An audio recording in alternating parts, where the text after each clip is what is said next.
Hey everybody, welcome to Come Rain or Shine. I have another great guest today. These great guests keep popping up in my life, and I was on Matt's show last week, his podcast, and I asked him if he would join us, and he agreed to be with us today. So Matt Gottesman, the first time we spoke, I remember I was at the Millennium Mall in Florida, and I think we had maybe a 20 or 30 minute call. An hour later, my wife's like, "What are you doing? We're supposed to go shopping." So Matt and I hit it off, and I think we had a lot of very similar ways we thought about things, engaging. I think every time I think of Matt now, he talks a lot about community, creating communities. And this is a basic human trait. I think in these days, people connecting with other people is a very healthy thing to do. So we're going to talk to Matt today. We're going to talk about his background, kind of some of the life transitions he made, some mistakes he made, some successes he had, and I think you're really going to enjoy it. So Matt, welcome to Come Rain or Shine. Thank you, Dan. Thank you for having me. I really appreciate it. Yeah. So as I ask everyone, tell us your story. Yeah, I like the part where you said he's going to tell us about some of his mistakes. And I thought, how much time do we really have? Yeah, that's what I tell people too. There's plenty on my right. rap sheet. Yeah. So the start for me, so I, in all things digital, but I'll break that down, a little bit more succinctly in that going back to about the days of like AOL. So I'm 41. I started, my fascination with the internet at about, 15 when AOL days were first opened up. And I went to school at the University of Arizona for an international business degree.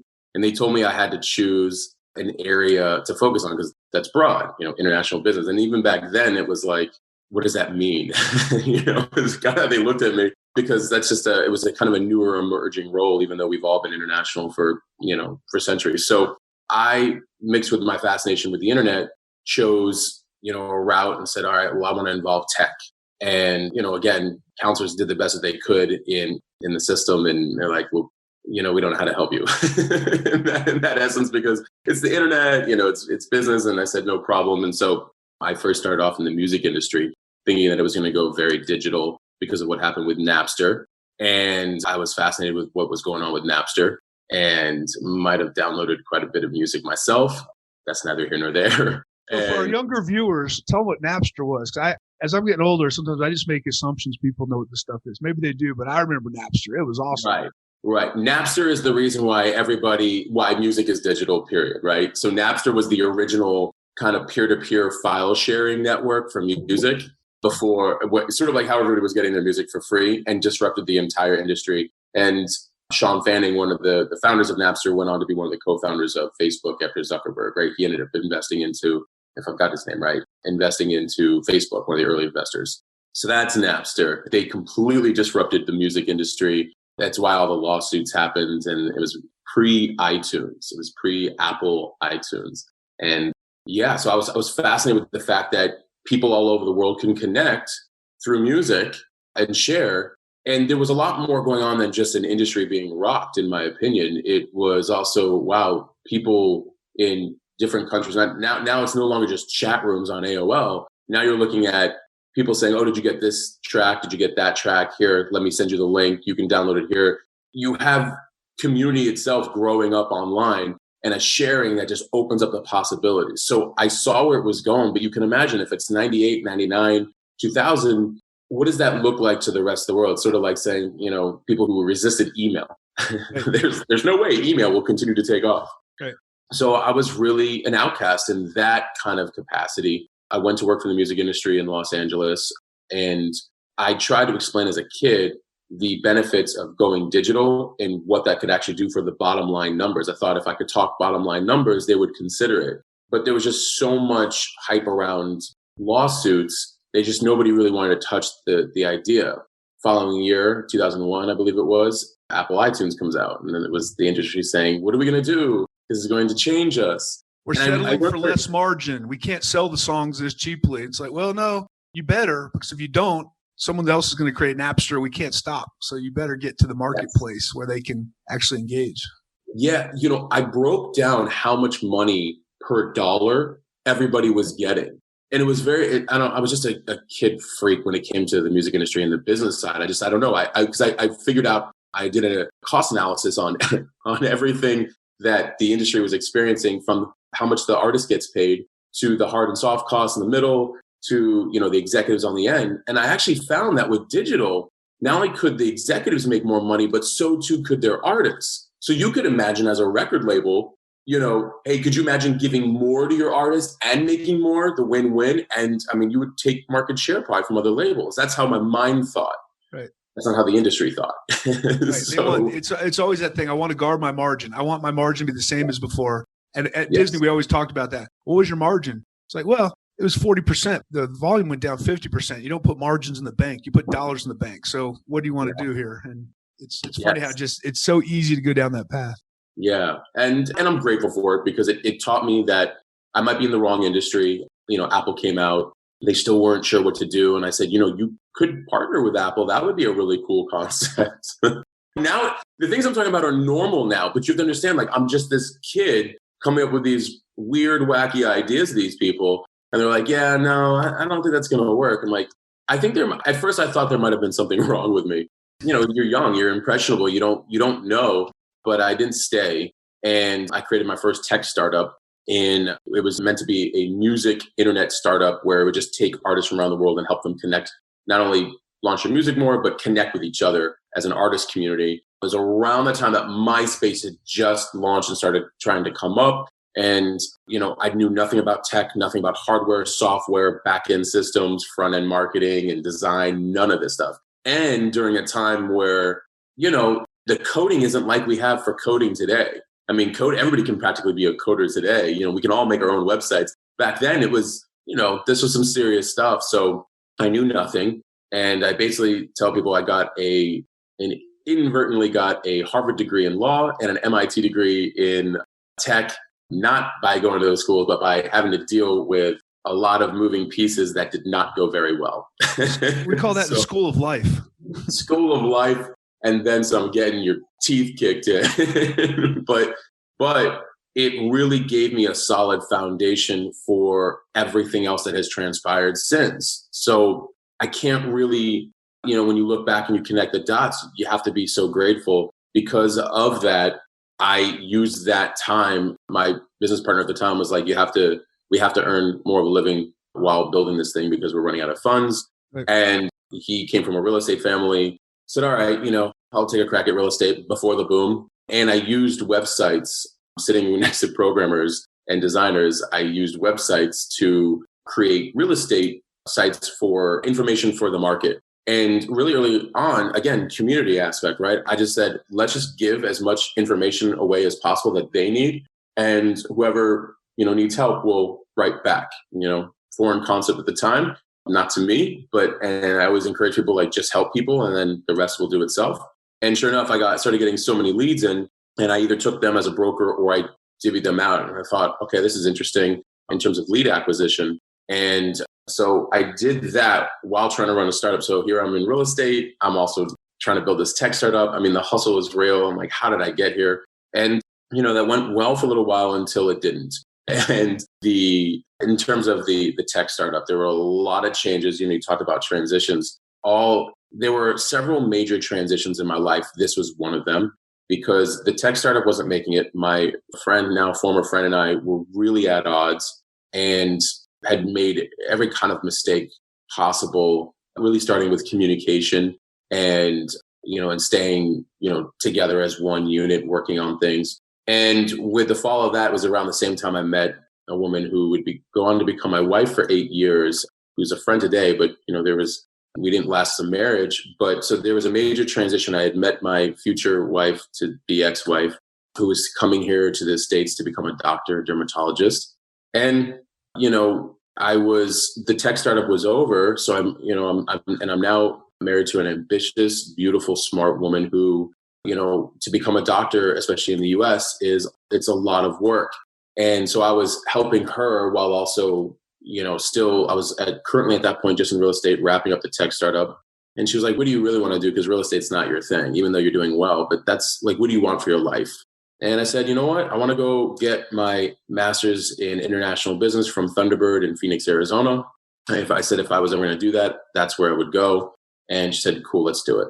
And so the moment I did that, everything kind of expanded from there. I went to Thunderbird. I immediately met a gal there that she's like, "You're digital. You get all this digital world." And I said, "I absolutely do." And she said, "I'd like to record." What's that? You're not crazy. I'm not crazy. It's the first time I'm feeling like I'm not crazy. Right. Yeah. And she said, "I've got some friends at Belvedere Vodka in New York under the Moet Hennessy, Louis Vuitton Moet Hennessy brands." And I said, "Great. What can I do for you?" And she said, "Well, one of my closest friends is a director there. Can you just get on the phone with her and talk to her about some of this digital stuff because it's starting to emerge and nobody's really sure what to do with it?" I'm like, "Yeah, sure." So I get on the phone with this girl, and amazing person. And she said, "I love everything you're saying. Can you fly out here and talk to my EVP about everything we're talking about?" And I said, "Sure, no problem." And thus it began this interesting, I guess it didn't begin there, but the next kind of transition of what I saw happening with businesses, which is we know we need it. We're just not sure why we need it fully yet or how to do it. And that was this next, decade, because that started in about 2010. And that's this next decade that we just experienced. And so I flew out there to the EVP and he's like, "I love everything that you're saying. I have no clue what you're saying." He said, "But I want in." But I want it. Yeah. And I really admired a lot of the brands at Moet Hennessy. The leadership style there was very much like they weren't afraid to say, "Hey, I don't know what I don't know, but that's my job to find people to figure it out." Yep. And at least that was my experiences there with several different brands. They were constantly innovating in a way of a leadership style of, if I don't know something, you may know it. Tell me what you know. And so he said, "Listen, I'm at my budget for the year, but I'm going to put you onto the champagne brands. I think you can help them out. And let's talk, on the side. I got these agencies I'm always dealing with. I don't always know what they're charging or what they're saying. Help me on the brand side understand what they're saying." I'm like, "Oh, you want an interpreter? Got it." Right. So I went to Louis Vuitton Moet Hennessy and helped with Krug Champagne and Renard Champagne, and on the side a little bit of Veuve Clicquot and Dom Perignon and Belvedere Vodka, and just got to know all the different brands. And I learned a lot from Olivier Krug in France about a brand, about community. So again, the theme of community kept coming back over and over and over again. And I don't know when we first talked, if we talked about the story, but he basically said to me, "I want you to forget for a moment about the industry and about competition." And he said that the industry is just noisy a lot of times. It's good to know what's going on, but it's even better to stay, in your lane of creativity and inspiration. More or less, I'm paraphrasing a little bit, but then he said, and then the competition, there will, always be competition, always. That's just the nature of business. He said, what you need to focus on are the people that you do this for. If you focus so hard on the customer and your relationship with them, and you create a community around them about your craftsmanship, what you're delivering, your services, your feedback, everything related to the end person you serve, you will not lose. You can't lose. And no matter what you charge, they will pay because they will know exactly what you stand for. They'll know your integrity. They'll know your values. They'll know how much goes into everything that you're doing. They'll be a part of the journey. And if you focus on that, even if they go to the competition, they'll know how they feel about you when you're not there. Right. And that was it. Like that was that opened me up from a transitional standpoint about branding and digital and business. I was never the same since, ever. That's some vision, because that idea of, and I think that it's the more modern term FOMO, fear of missing out. Everyone is scrambling to be with the crowd. And then some people are going, you know what? I know what we do, and I'm not missing out. I want to know what's going on over there, but we're just going to do what we do well and be happy about that. And boy, when you get centered like that personally, or, with a brand or professionally, you start to create, I guess you create this gravity that starts pulling people in. So they're attracted to you versus you trying to, convince them that they want to be with you. They just decide they want to be because you're so genuine and authentic. And I'm going to tell you, that's why someone asked me, what's the deal with Disney? I'm like, emotional connection. People want to be part of that. Moet Hennessy, these brands, people just like to be associated. They like how it feels. They like, why the heck do I go to, my wife and I, she goes and buys a $5. Someone else must be able to make this coffee with the peppermint in it. But why do we keep going to Starbucks? We just love, there's something about it that they've captured us. And it's like, we like the people, we like the setup, we like the architecture. They got something that just makes us feel good about it. Yeah. The brand, on my podcast, I had the chief brand officer of Audemars Piguet, the famous watch company, the big expensive watch company. We met at Moet Hennessy. She was a former VP at Moet, and she talked about that. She said, she's like, marketing is okay, and I believe in marketing. I'm a big marketer from what it stands for in terms of making sure you get out to the right audience. But she talked about the importance of brand over marketing in a lot of ways. She said that branding is the culture. Branding is the essence. It's the soul of what is happening, of what you stand for. It's where the connection happens. And she's right. In my opinion, I think she's right. When we connect at a very soul level with the people we serve, marketing's a piece of cake after that. Then it's just about being clever in terms of how do you, have an ongoing dialogue, if you will, right? I call marketing like just a dialogue to the market. It doesn't necessarily have to be, you see sometimes that it's so salesy and forced. I'm like, no, you really don't have to do that at all. You just have to make it more math and science. The science being, how do you have a emotional, from a psychology, an emotional connection with the people you serve? And then of course the math comes in. How are you doing in that? Let's use data and metrics and returns and things like that. So I like taking very technical things and making them very simple about, how we interact as a brand, right? Yeah, that's great. So yeah. you are in the process of creating a community. And yes. Because I know when we talked, I was trying to write down all the stuff you got going on, because I looked at the guests you have on your podcast, which are awesome. I mean, incredible. Hustled, sold separately. And then you're working on building a community right now. So tell us about what you're up to right now and what's going on. Yeah. So it started about 8 years ago. After Moet Hennessy, I did some work for the World Trade Center. And then I had a lot of, again, the next major transition.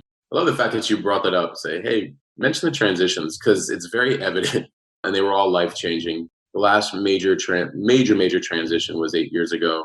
A lot of my consulting contracts just, were over for numerous reasons, and as was the marriage. And so I took to the internet, and that's really where the first part of the community started. Now, luckily I had a background in this, so I kind of theorized what was going to happen, but you really don't know until you start actually just doing it, as you and I have spoken about. So I started talking to the internet, and the internet spoke back. And this is kind of pre-algorithm changes in Instagram, pre-bots, people using a lot of these bots for social media and all this stuff. And I started talking about entrepreneurship, creativity, culture, life, relationships, health, all these things, because I wanted to have very real conversations about what that looks like and create a safe space to talk about these things. Because we sometimes have a diluted or convoluted sense of how we should be living our lives based on what we're seeing online or whatever we have exposure to through media and social and the highlight reels, right? And or in our magazines that hey, so and so sold for $50 million. Look at this amazing acquisition. And I started to notice a shift because I went through it myself as well, a shift in people where they were comparing, so the only real way I can be a good business person, or I can have this or do that, or have notice for what I'm doing, is if, my company or my brand gets featured in Forbes or Inc. or something like that. And right.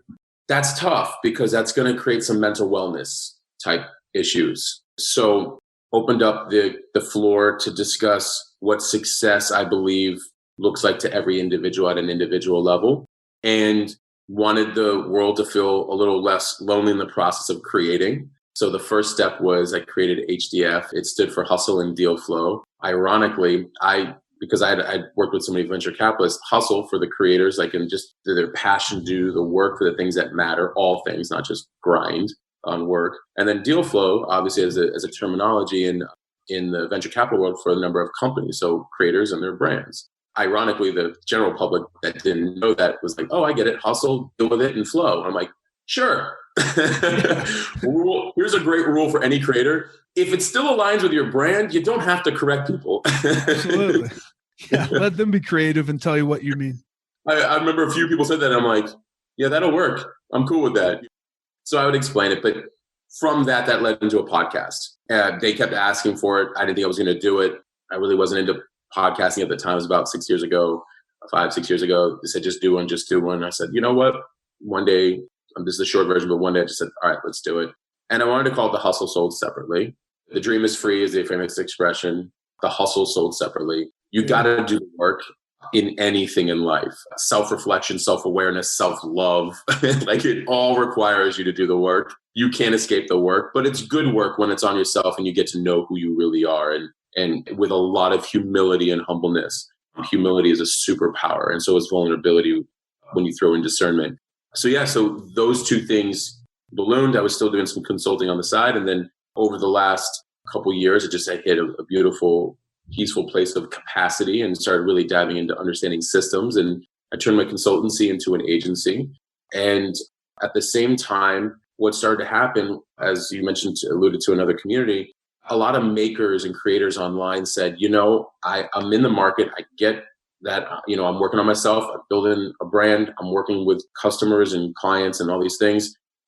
Where do I go from here so I have a little bit more balance in how I'm doing things? Because I don't want to, because hustle culture came about of grind. And so I believe hustle will get you in the game. And it'll only get you so far. Sooner or later, you're going to have to really put mechanisms. You're going to have to change your approach. Hustle gets you in the game, but you will sustain. But that you won't sustain. Yeah. There you go. Yeah. It's this sounds very familiar. There's a place in Orlando, the Human Performance Institute, and it started with the guy who was helping tennis players recover between serves and refocus between serves. And now, it's a big part of corporate training is your career, your life is not a marathon. Because if you try to run your life as a marathon, you'll get burnt out. It's a series of action, energy, and recovery. And I think a lot of people don't get that because you get so addicted to the hustle part of this. You're like, this is great. The harder I work, the more successful I'll be, but it doesn't work that way.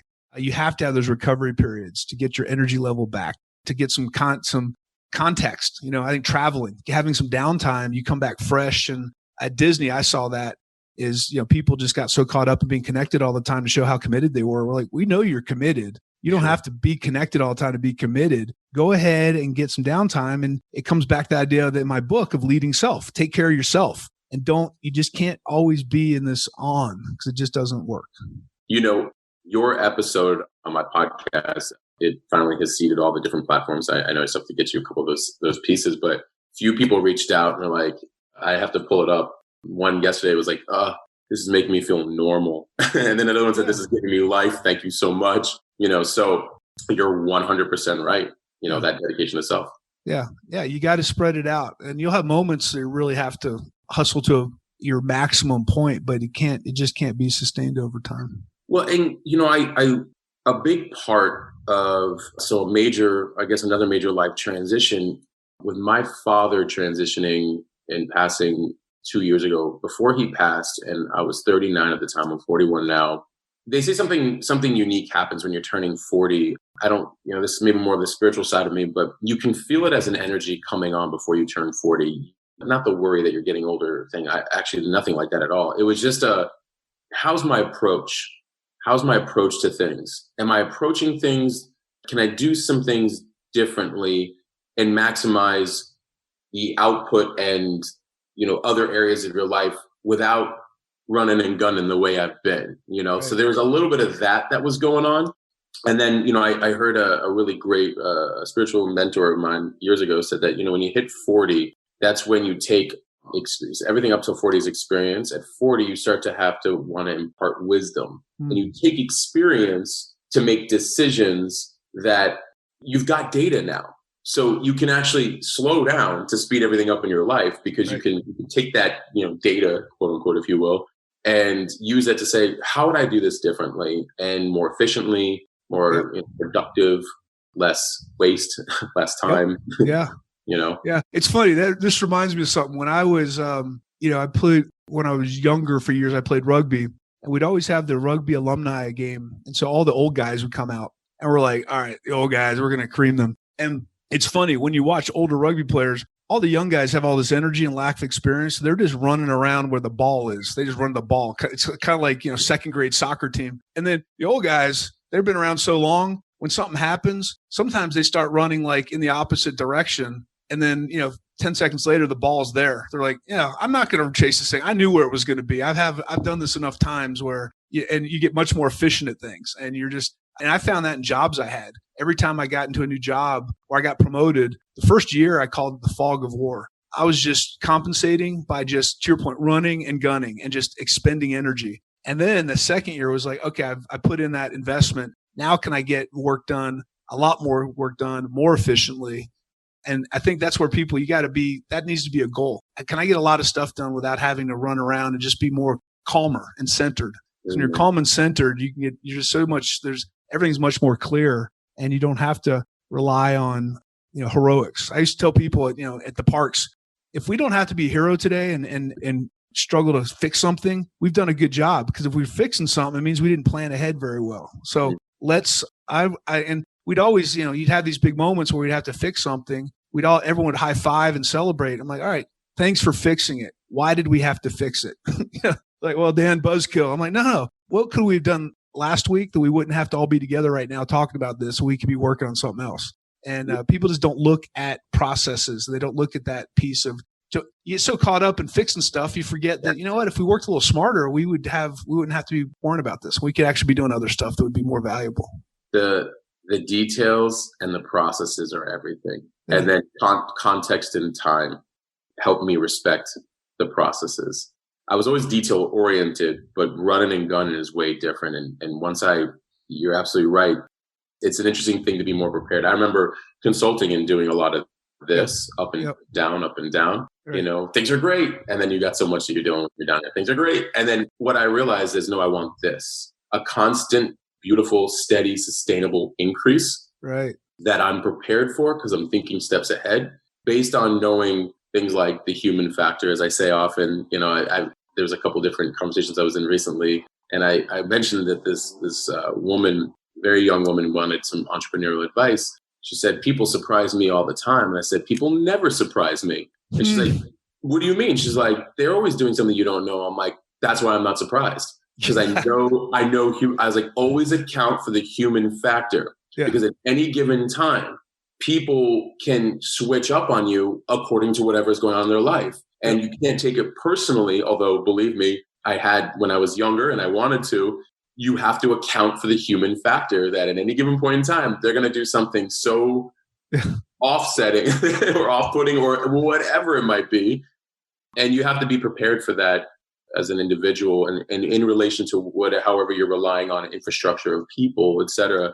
And so when you mentioned about, the process and the systems and then time, how do we, I think that should be everyone's goal. How do you maximize what you're trying to achieve with the least amount of time and the most amount of efficiency and details and, all those things, and context and time help me get there. Yeah. And it's a different way to think about things. And I saw some leaders in my career, they just cruised along and they just got so much stuff done, but they're never in the limelight. I'm like, how do they do this? Because I was the one. It's like, I wish I was that smart, but man, I was out working a lot harder. And as I got older, age helps a lot. Getting older helps a lot. You get free wisdom just by being around longer, I think, as long as you're paying attention. Yeah. I purposely, starting several years back, try to have as many friends older than me. I mean, I've always had older friends, but now I love having you guys around me more than anything. I mean, I hike with he's my mentor, but he's also does my accounting and taxes and things like that. He's 70. I have another guy that helps me with my books on some things. He's 62. I love these guys. And I actually enjoy, I'm learning in history and math and finance and all these things. But that wisdom and listening, the ability to that's advice we were talking about this in a clubhouse chat last night. And it's the ability to, if we could tell our younger selves, listen, find really great people to shut up and listen. Yeah. Exactly. That's good. So there's 4 things. I mean, we got a lot out of this today. And then I want you to talk about where everyone can find you if they want to follow your podcast and really, go and know where to start connecting with you. But one you mentioned kind of passing was this idea of communication, and and we don't need the story, but you're with your partner you worked on early in your career, communication and clarity. That's what I find today is something that I just find myself more and more and more talking to people about when I'm doing a consulting project. When I do a keynote, I always call the person who hired me 3 days before to reiterate and say, okay, I'm going to do this speech in 3 days from now. What are 2 or 3 things you want your team to be talking about 2 weeks from now? So let me know. So clarity, because I can go in and talk about all the stuff I want to talk about. But if I'm not helping the people who hired me, then, and sometimes your ego gets the best of you. It's like, I know you want me to talk about that, but you really don't understand. I'm going to tell them this because I think this will help. No. You have a customer, you have a guest, you have a client, give them these things, give them some counsel, but deliver what they want and be very clear on what you're going to be able to do. And I find now, in fact, Valerie got the point where we had a client and I said, look, I think if we tell them this, they're not going to be real happy about that because I don't think they're interested. And she said, well, Dan, we can tell them what they want to hear. And over time, our credibility will go down, or we can tell them what they don't want to hear. They may not want to work with us, but we'll get a reputation that if you want to work with us, we're going to tell you what we think the best thing for your business is. And if you don't like it and get rid of us, then we'll be a casualty of that. But we got to do what's right and tell the truth. And that was great. She's a very high courage woman. And we did that. And they haven't invited us back, but we did the right thing.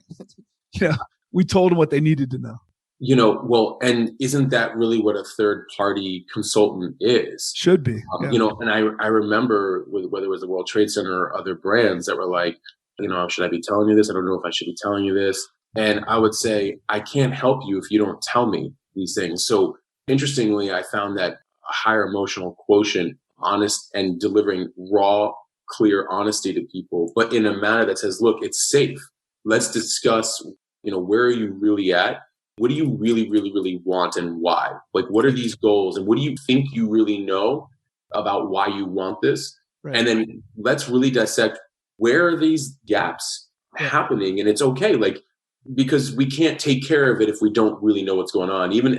I find that in your situation, especially, honesty is always the way to go. When people, if they don't like it and they go somewhere else, I'm the one who just got protected. I'm the one who just lucked out because I'm like, you know what? You're probably not for what my team and I do. And, I like everybody I like these 15 to 20 clients we have over here, and I don't want that energy to kind of, if we don't trust each other from the get-go and you don't want to roll that way, then how a relationship starts at the beginning is how it will always be.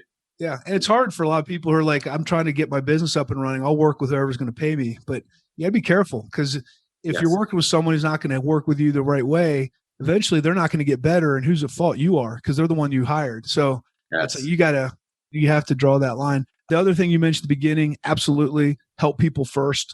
I hear that more and more. It's just such a simple concept. But when you talk to people in sales, well, how do I sell? How do I get people to buy something?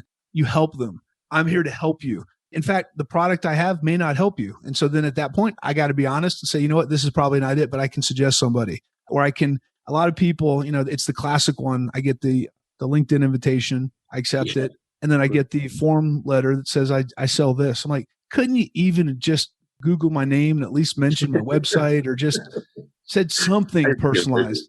Like if you had put anything personalized, I may have just called and said, tell me more. Because I saw you spent 30 seconds to get a little detail about me instead of cut and pasting this invitation.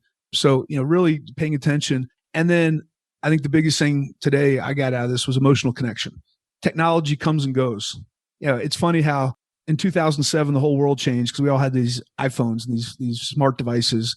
And then within, I don't know a year or two, people were like, these are good, but I wish the battery was better. It's like, no, you should continue to be amazed that you have this computer in your pocket. But it moved on because everyone just accepts that, we all have this technology now. So the newness of that comes and goes, but that emotional connection where people really feel like they'll make, I'll say, irrational decisions. They will pay way more than they should because they want to be associated with something. And that is, that's how a lot of great businesses run. It's not just the practicality of the product or service you're buying. It's like, do I feel good about this? And I'll pay a lot more for it. Isn't it interesting that everything you just brought up, how they're all connected, the emotional connection, clarity, communication, sales, even sales, I've made a note of it. They're all completely connected because, somebody asked me the other day, they're like, why are sales so easy for you? I'm like, because you're making it hard. Like, I don't understand. I'm like, well, you're trying to pitch at a proven. So this is I don't know if it's a worthiness issue or something else that's going on. I'm like, and I get it. I definitely get it. I was like, but if you have a really great connection with yourself, use the same thing on another. Just say, hey, listen, I need to know what your problem is. Great. I have a product or service that solves it. No, I don't. Here's what I would recommend. Next. Like your goal is to just find the people that you can help. And then the ones that maybe you can't out of your own products and services, be good to them and refer them to somewhere else. Remove the lack mentality or the scarcity. And it's just, you'd be surprised at how quickly you just start closing people because you're just simply just trying to help, not be exploited, just help, Yeah. Yep. So that's I love the emotional connection because it's connected to everything. It's how we treat ourselves, it's how we're going to treat everybody else. And then it just goes from there. That's great. So I would highly recommend everyone should connect with Matt, and he's got some incredible podcasts. And I think this idea that you are out there creating community and creating conversations and getting people ideas, creating the forum for people to be more creative and innovative is very powerful. So where can we find you, Matt? Where can all the listeners find you? We'll put this in the show notes, but maybe you can talk a little bit about where people can engage. Absolutely. Well, you guys can all find me online at Matt Gottesman, MattGottesman on Instagram. That leads to all my other endeavors and profiles are at HDF Magazine. H is in Henry, D is in Dog, F is in Frank, HDF Magazine. That's where it all began. The Hustle Sold Separately podcast, that's on Apple and Spotify and iHeart and Google and all of those and like 20 other places. So, or you can Google it. And, you can reach out to me, Matt at mattgottesman.com. I love people DM me, they text me. I'm all about it. I hugely believe in community as we talked about here. And then they can find me systemsoverhustle.com is the consultancy turned agency. That's a little bit more of the geeky tech talk stuff, but, always happy to help or at least guide people in how to do all the sales and marketing automation fun stuff. And that's where a lot of the creators are finding me as well. So that's about it. And I appreciate being on your podcast. It means a lot to me. Yeah, no, thanks for being here. I know everyone's busy and got a lot going on, but this is, talking to people, sharing ideas is we have this incredible technology available to us now. And I think people taking advantage of it is they're going to do very well. That's a whole nother podcast on curiosity and all that. But if you're up for it, we'll have you back. We're going to check back with you in 6 months, 12 months from now and see where you are and what's going on. I'd absolutely love to be on it. And I do have one promo. It's not from me. Just to exactly what you just said, Almanac of Naval Ravikant. If anybody listening does anything to exactly what Dan just said, major Silicon Valley investor who is anything but a Silicon Valley investor. And his whole thing is about, wealth creation, but really happiness and this kind of, new state of being. And he talks a lot about what you're just saying, this new era that we're moving in and where the information age will overtake the industrial age and creativity and internet and leverage and all of these things, exactly what you just brought up. So I've read it twice already. I'm watching his Joe Rogan podcast episode again. Very cool. He's an incredible human being. Yeah. All right. Well, we'll put the book in the show notes also. And I don't know, maybe in my new life here, I may take a run at him. Say, hey, come on, we want to hear from you. And yes, we'll see if that works. I'm doing the same. I'll be sure to say, hey, there's 2 podcasts I think you should be on. There you go. There you go. Well, Matt, thanks so much for being here. And thank you for listening to Come Rain or Shine. We hope you enjoyed that conversation. And another thing we think you're going to enjoy is working with Magical Vacation Planner. Magical Vacation Planner can help you plan the best vacation to fit your interest and your needs and really what you just think is fun. It's like having a guide help you out of the wilderness. They do all the hard work and you get to have all the fun. You can reach Magical Vacation Planner at 407-442-0257, or if you go to dancockerel.com, you'll see a banner right there on the website. You can click on that banner and it'll take you right where you need to go. Thank you so much for listening to Come Rain or Shine.